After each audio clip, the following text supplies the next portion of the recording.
प्रेक्षको, अन्न औषध प्रशासनाचे आयुक्त तुकाराम मुंडे यांनी इरा प्रकाशनच्या वतीनं प्रकाशित तुकाराम या एका पुस्तकाचं प्रकाशन पुण्यामध्ये रंगनाथ पठारे जे साहित्यिक आहेत यांच्या हस्ते नुकतंच करण्यात आलं। या कार्यक्रमाला थिएटरमध्ये खचाखच गर्दी भरलेली होती आणि त्याच्या प्रतीही हातोहात विकल्या गेल्या। त्या ठिकाणी तुकाराम मुंडे प्रत्येकांना सह्या सुद्धा देत होत्या। जाणून घेऊयात या कार्यक्रमाची ही क्षणवैशिष्ट्ये। संवैधानिक मूल्य, रूल ऑफ लॉ, काम आपलं चोखपणे लेखी न करणे आणि टोकाची जरी तुम्हाला रेजिस्टन्स आला तरी सुद्धा त्या मार्गापासून न ढळणे आणि स्पर्धा परीक्षेची तयारी करताना जे काही तुम्ही वाचाल त्यातून असं लक्षात येईल की अतिशय जिद्दीने आणि मेहनत सतत करत राहून ते करणे आणि ते आपण कुठल्याही प्रोफेशनमध्ये करू शकतो। म्हणजे ही सगळी मूल्य आहेत आणि हे जे सगळे आदर्श आहेत आपल्याला कुठल्याही प्रोफेशनमध्ये हे साध्य करता येण्यासारखे। म्हणजे अशोक मुंडेजींचं उदाहरण घेतलं तर he was a great mentor. म्हणजे एखादा माणूस दैनिक सकाळमध्ये एक चित्र आलं होतं, अलोक नाव असं त्यांचं, की आधी उठला नाही, इन्कम टॅक्स आधी उठला नाही, सगळ्या एजन्सी आधी उठला नाही, मग त्या सगळ्या सगळ्या कुठून पळायला।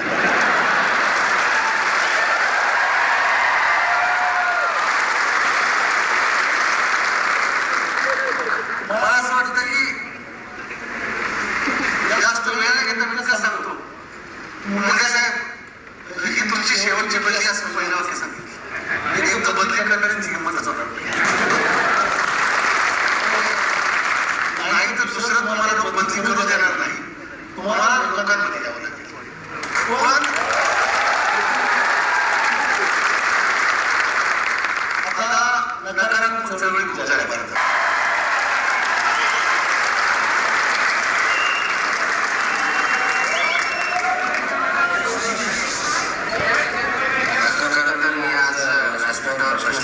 बोलण्यासाठी आलो नव्हतो। माझ्यावरती जे पुस्तक लिहिलं आहे आणि त्याचं गार्डन विमोचन ज्यांच्या हस्ते होणार होतं त्यांचे विचार ऐकण्यासाठी आलो होतो। परंतु आपल्या घरात फक्त बोलताय म्हणून मला बोलता येणार नाहीये, कारण हा क्षण माझ्यासाठी अत्यंत मोठा आहे।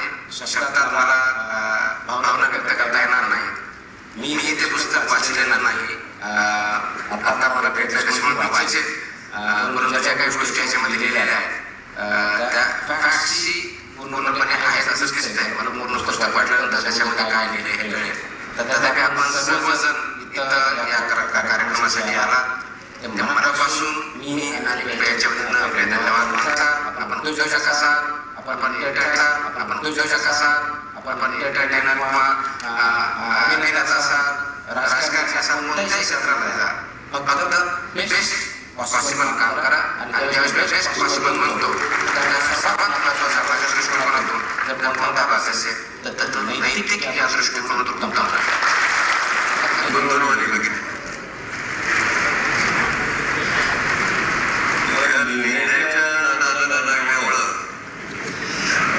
आयुष्यभर विशेषतः उत्तर आयुष्यामध्ये अनेक अशा प्रकारच्या कार्यक्रमांना जायला लागलेलं आहे, पण आजचा हा कार्यक्रम अगदी अभूतपूर्व आहे।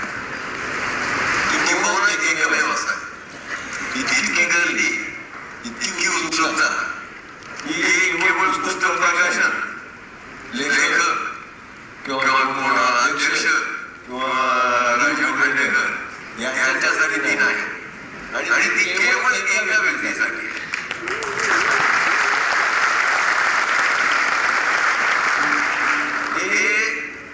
हे माणसाच्या हसण्याचं जे अद्भुत आहे, जे फार क्वचित प्रगट होतं, असं प्रगट होताना एका अर्थाने घडत असलेल्या दंतकथेच्या नायकाला बघावं।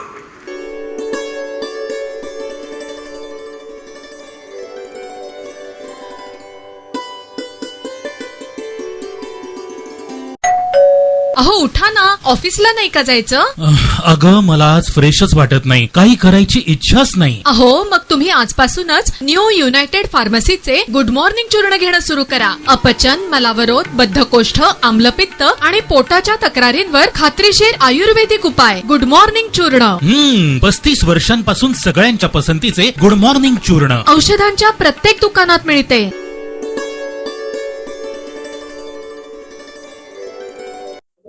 विद्यापीठांनी शिक्षणाबरोबर विद्यार्थ्यांना कौशल्य दिलं पाहिजे, ज्या कौशल्यतेच्यामुळे जगामध्ये तो रोजगाराची संधी निर्माण करू शकेल. याचा अर्थ असा की केवळ शिक्षणाने रोजगाराची संधी निर्माण होईल का?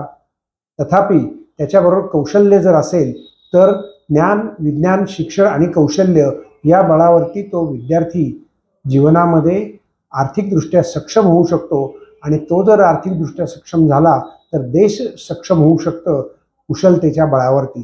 चायना असेल, जापान असेल, हे केवळ कुशलतेच्या बळावरती मोठे झालेत. जाणून घेऊयात जिष्णुदेव शर्मा.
नमस्कार प्रेक्षक, सी न्यूज पुणे वृत्तदर्शनमध्ये आपलं स्वागत.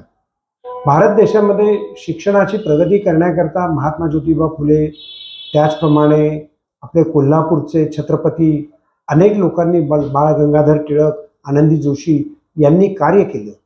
पण शिक्षण सुधारण्याकरता उपोषण करावं लागतं आणि शिक्षण पद्धतीला न्याय मिळण्याकरता जीवाची बाजी लावावी लागते. ते सोनम वांगचुक यांच्या उपोषणानं हे सिद्ध झालं. शिक्षण ते मिळवण्याकरता, त्यामधली स्पर्धा निकोप ठेवण्याकरता एखाद्याला आमरण उपोषण करावं लागतं. यातच शिक्षणाचं आणि प्रशासकीय व्यवस्थेचं अपयश दडलं आहे असं वाटतं. तेव्हा जाणून घेऊयात सोनम वांगचुक यांना आज सकाळी पोलिसांनी पोलिसाच्या वेशामध्ये येऊन त्यांना पकडून घेऊन गेले. याचा अर्थ सरकारला त्याची पूर्ण माहिती होती की त्यांच्या जीवितास धोका आहे. एखादी व्यक्ती गांधीजींच्या मार्गाने चाललेली असते, त्याच्यामध्ये अशा प्रकारे त्यांना पोलिसी बळावरती उचलून नेणे ही क्रिया तुम्हाला पटली का? पाहत रहा सी न्यूज पुणे वृत्तदर्शन.